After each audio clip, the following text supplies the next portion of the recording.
Merci. Je souhaite à mon tour évidemment m'associer aux remerciements des membres du Conseil parisien des Européens, spécifiquement les deux représentants qui sont ici devant nous aujourd'hui et qui représentent d'ailleurs deux pays non fondateurs, ce qui montre bien que petit à petit nous progressons aussi dans cette construction européenne. La Croatie, encore plus récente, c'était 2013, mais le Portugal déjà depuis 1986, et je suis certain que le 2026 sera aussi une année importante pour rappeler cette adhésion du Portugal à l'Union européenne. Alors parmi d'ailleurs tous les thèmes de saisine, j'en proposerai un pour faire peut-être le lien avec le Portugal la prochaine fois, ce serait peut-être sur les finances, parce que vous avez un pays qui réussit merveilleusement bien sur le plan budgétaire, ça pourrait servir à la ville comme à la France d'une façon plus générale. Remercier également l'ensemble des travaux des membres du Conseil parisien des Européens et un axe principal d'expertise. Vous l'avez rappelé, c'est un peu le fil rouge d'ailleurs de ce qui est décliné sur les trois thématiques.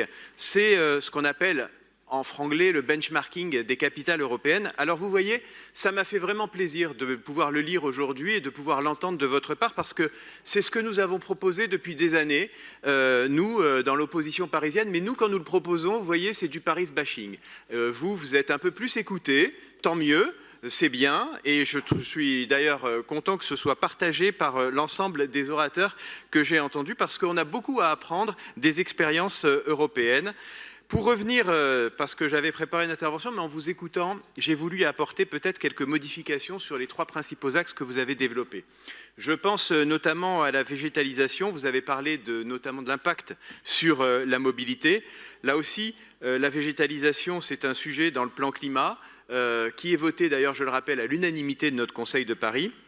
Mais j'ai bien noté aussi projet collectif, associer les citoyens à la mise en œuvre, avec les différences fondamentales de ce qui est souvent fait aujourd'hui dans la politique publique parisienne. Et je suis heureux que vous y partiez une contribution en montrant qu'ailleurs, effectivement, c'est par la concertation, c'est par l'explication, c'est par l'association des citoyens qu'on arrive à des résultats et à des résultats partagés.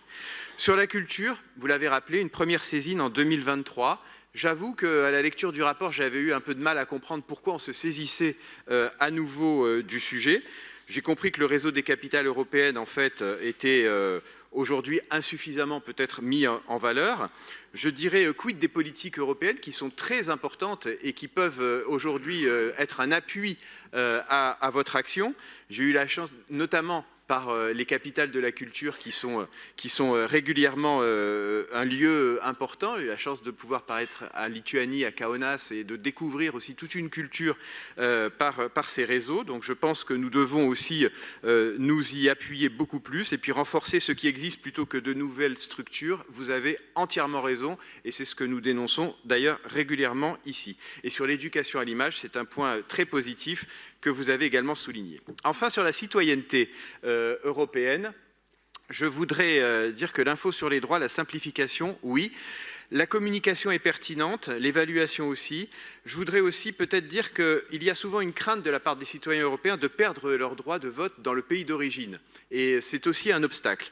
Alors, je voudrais prendre l'exemple du 17e arrondissement, mon arrondissement d'élection, puisque nous travaillons beaucoup avec les consulats pour identifier aussi et puis faire des manifestations culturelles, notamment le consulat général du Portugal avec lequel nous sommes très actifs, pour se faire connaître et puis peut-être pour développer aussi des relations de façon plus proche.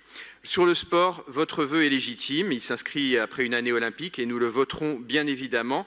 Peut-être juste un regret qu'il soit focalisé sur l'institutionnel. Le maillage associatif aussi est important à creuser. C'est un tissu de bénévoles important aujourd'hui à Paris. Donc je voulais le souligner. Enfin, deux points pour conclure.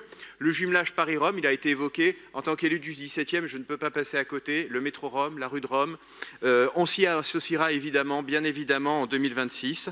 Et puis vous renouvelez, vous et à l'ensemble des conseils parisiens des Européens, une invitation dans notre arrondissement quand vous le souhaitez et vous dire, puisque nous sommes en fin de mandature, que s'il y a une institution que je souhaite soit pérennisée, quel que soit le résultat des prochaines élections, c'est le Conseil parisien des Européens pour ce qu'il nous apporte et pour ses contributions. Merci à tous.